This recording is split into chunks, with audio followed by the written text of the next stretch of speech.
Good morning, YouTubers. Forest Boy here. Welcome to the channel. Thanks for watching. Yet another day out fiddling with settings and camera settings, microphone settings on the DJI Osmo Action 4 and the DJI Mic2.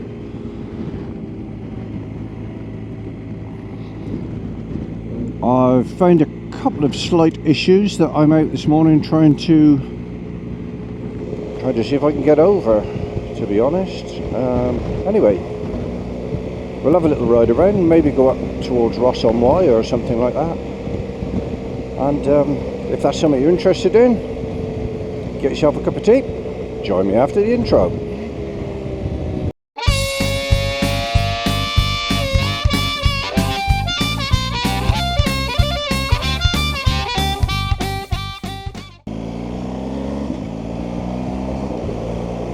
Okay, so I went out the other day, tried it out, the Action 4 and the Mic2. First test was really good, sound was good, everything about it was great, to be honest. I was really chuffed because I've only bought the mic, I haven't bought the package. I just bought a solo mic on its own. It's easy enough to charge, and I've got all the other, I've still got a Mic2 set up, so I didn't want to buy any more than I needed to. Anyway, initial test, audio, very good. Took it out again to play around with it, and I had a problem. It wasn't connecting to the mic. Now, I don't know whether I inadvertently hit a button or what, but it wasn't connected to the mic. So I did that little short video just playing around with settings, and I had nothing. I came back, I had video but no audio, so that was a failure. I then realized that at 4K you don't have any front screen and you don't have voice control, which is a bit of a bummer really, because I like the front screen so that I can, as I am there then, I can check to make sure that it's working. I suppose this is my paranoia from GoPros. So I like to just be able to check that it's still working, and I can check to see if the mic is still connected.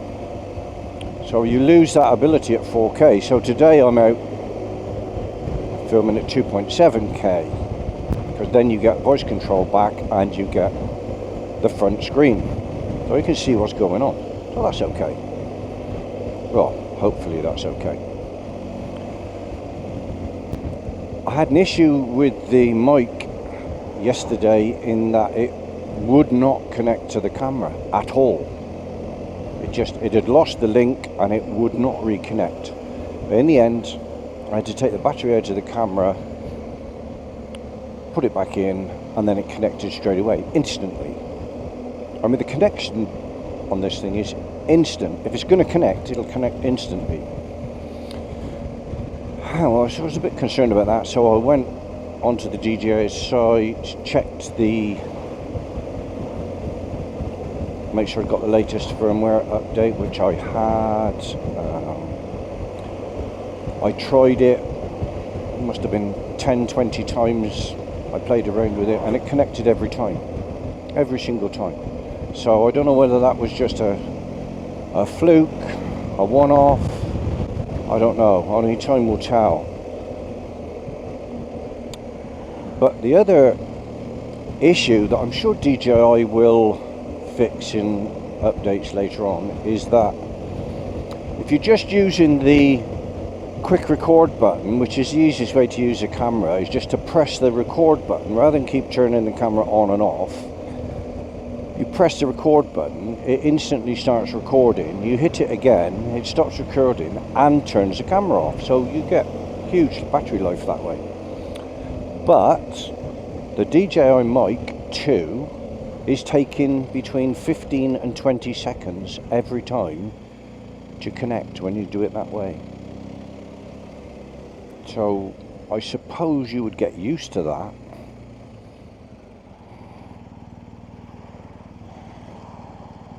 But if you saw something and thought, oh, I want to record that, I mean, you'd get the recording, but you wouldn't get audio for at least 20 seconds.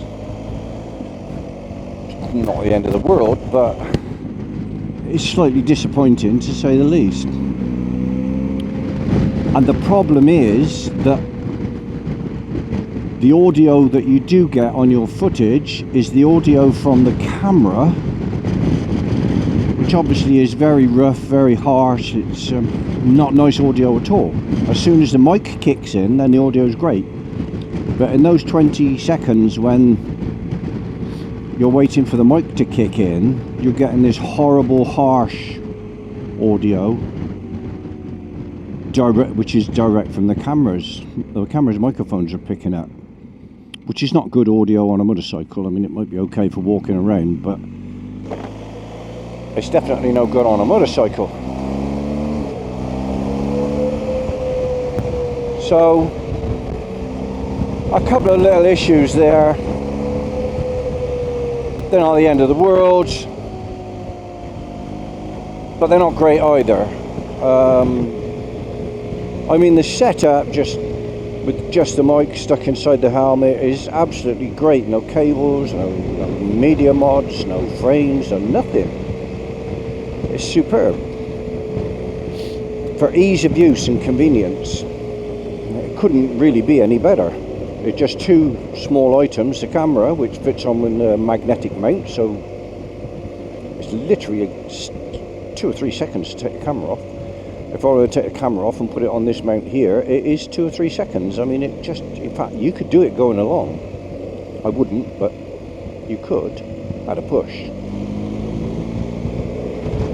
So ease of use is absolutely brilliant. But a couple of minor niggles. I mean, it's a new product. DJI are very good apparently at updating their products and sorting out issues. If enough people write about them, they do find the problems and sort them out. So I will report this later on today. Start a ticket or whatever the terminology is. I'll do that. And hopefully they'll get that sorted. The 20-second delay is probably the worst part of it, to be honest. As long as that disconnecting is not a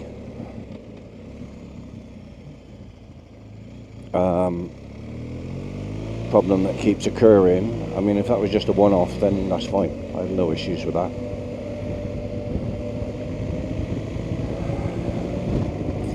Obviously, I'd have serious issues if it was happening on a regular basis.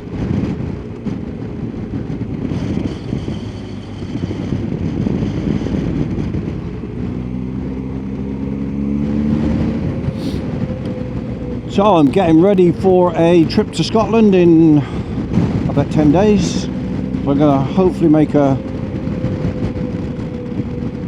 short series, maybe 3 videos, not sure yet. It was planned to be a solo trip. I've now got 3 mates coming along. There are only 3. I'll probably ride with 40 riders on a regular basis, 40 different riders. Only 3. Actually, no, 4 wanted to come, but the one guy, just the dates didn't work out for him, so he couldn't come. I'd done the Scotland trip with him before, actually, a couple of times, so would have been nice to have done it with him, but there we are.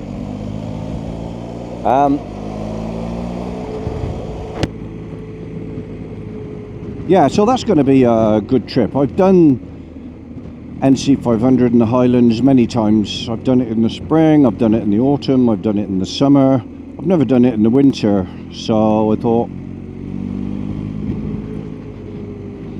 let's have a go and do it in the winter.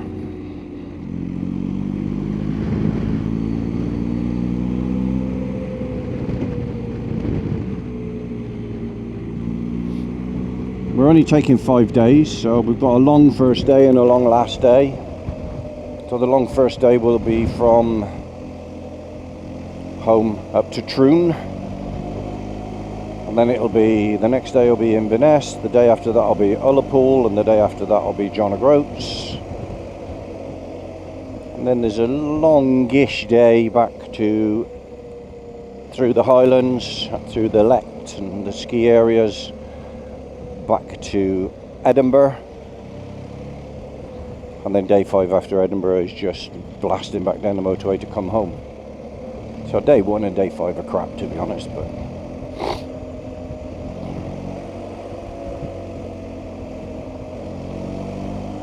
the rest of it's going to be brilliant.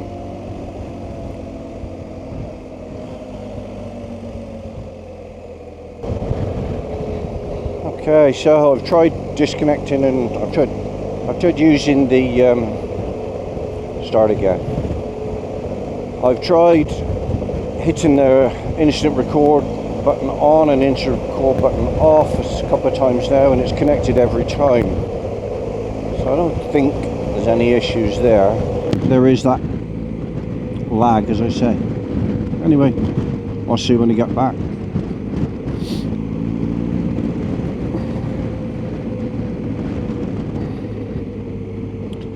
Yeah, so Scotland, really looking forward to it. The 3 lads that are coming with me are all very good riders, more than capable with coping with difficult conditions if we get them. We're going to leave it 1 more week and then check the long range weather forecast, and as long as it's not going to be heavy snow, we're going.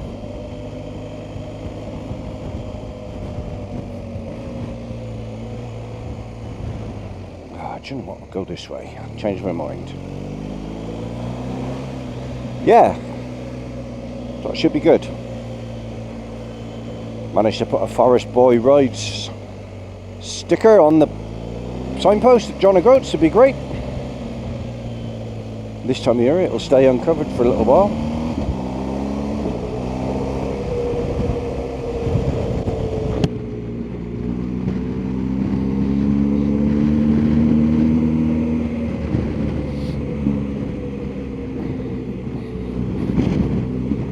The worst bit is going to be the motorway up and the motorway back. I'm going to need some good earplugs with these tyres on.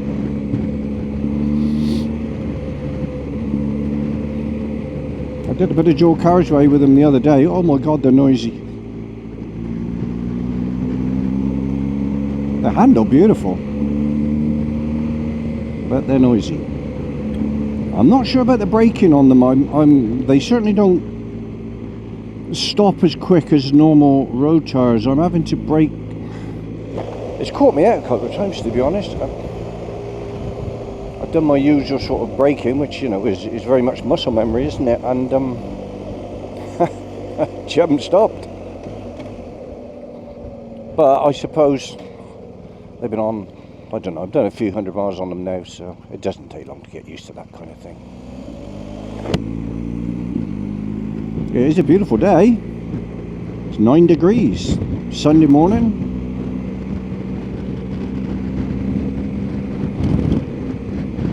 One of the lads that's coming with me has bought himself some new kit, because he's never had decent kit. He's very much a road racer, so he's, you know, he's leathers and knee sliders and all that kind of thing, and he bought himself a touring bike, or whatever you want to call it. Honda NT 1100, I think. My god, the guy can go on it. He's amazing. Anyway, but he's never had decent kit, so he comes out with us occasionally on rides, and he's always, if the weather gets bad, he struggles. So anyway, he bit the bullet a couple of weeks ago and went out and bought himself some really good kit. Halvarsons, I think. So at 8 o'clock this morning, he put a post up. He was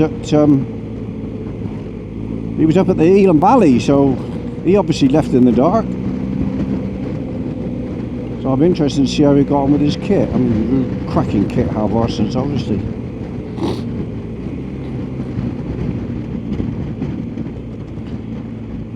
He's also bought himself a Kais heated jacket, which I'm a massive fan of. I've been using Kais for years. I absolutely love it.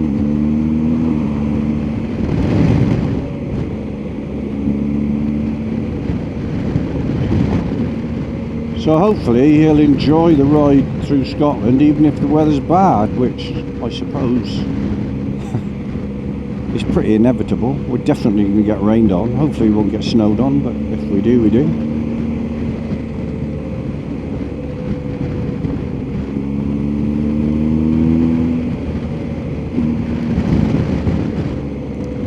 There we are, Ross on white.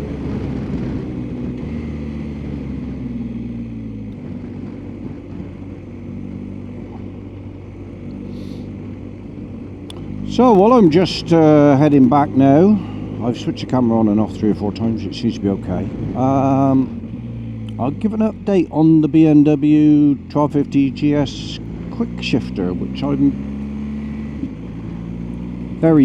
been very critical of. The bike's done, I'm not sure, 12,000 miles. I've had it 7 or 8 months. Yeah, it's done about 12,000 miles, and I have to say that the quick shifter has gradually got better. It still occasionally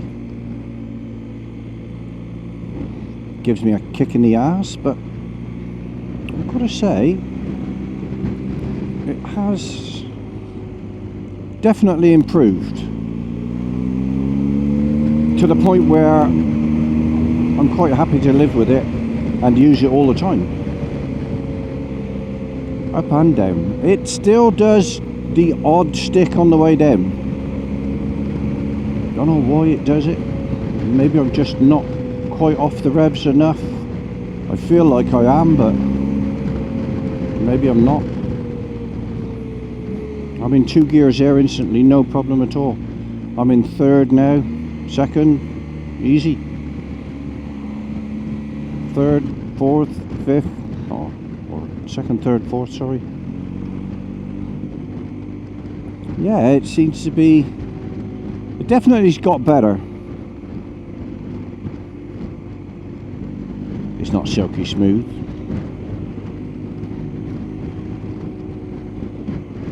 But you could certainly live with it now.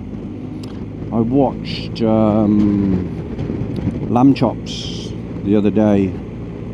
He did a back-to-back 1250 on a 1300. His mate rode one and he rode the other, and they kept swapping. And they both said the gearbox was better on the 1300. In fact, they both thought the 1300 was a better bike. Not worth upgrading, not worth selling your 1250 if it's reasonably new and getting a 1300, but if it's time to change, then they both preferred the 1300 as an all-round package, which is interesting. I think the dislike of the looks, if you like, when it first came out, seems to have faded now. Most people seem to think it's an improvement. I mean, there'll be the diehards, obviously, who never want anything to change, but that ain't gonna happen. We live in a world of constant change nowadays, so typical. Everybody's going the same way as me.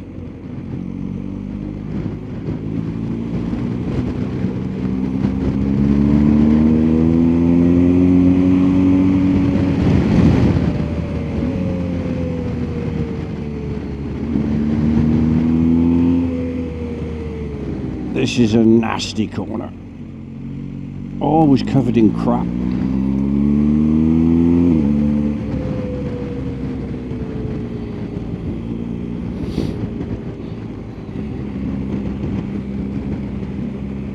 Yeah, so I think the 1300 is certainly growing on people. I personally don't need any more power. This thing's got more than I need. In fact, sometimes it's got too much.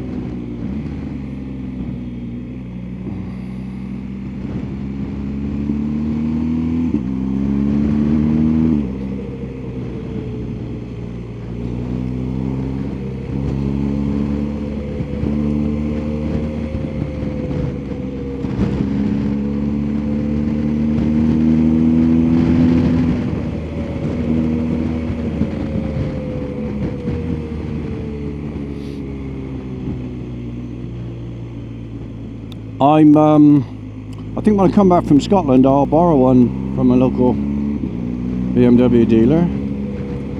I'll maybe take one out for a ride and do a review on it.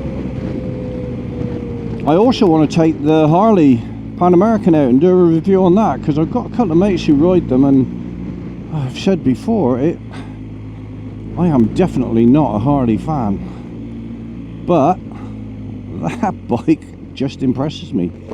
It is definitely a good bike. I don't care what anybody says. Again, I know the old die-hard Harley guys hate the thing. It's not a Harley. I know got a couple of men friends who ride Harleys, and they're like, it's a travesty. But it isn't. You know, Harley have to get in the game, get appealing to younger people.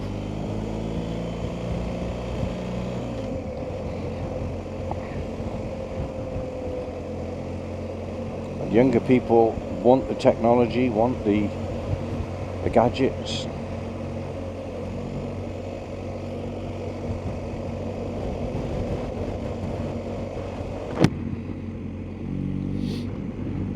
So yeah, I'm hoping to take both of those out and I'll do a review on them. I mean, it'll be a review from a rider's point of view. I'm not going to go into all the techie stuff and the specs and the statistics, because there's hundreds and hundreds of videos with all that on, and I have no intention of doing that. It will purely be from a rider's point of view. Anyway, I'm nearly home now, 5 minutes away. The next bit through town's not very interesting, so I'm going to wrap it up here, see what's happened. So, as far as Boyd, signing out. I hope you've enjoyed the video. I hope you found something useful or interesting in it. If you did, and you want to see some more, hit the subscribe notification button. You'll get told when more come up. Thank you for watching. Make a comment if you want to. I always answer them if I can. So far as Boys signing out. Ride safe, take care. See you again. Bye for now.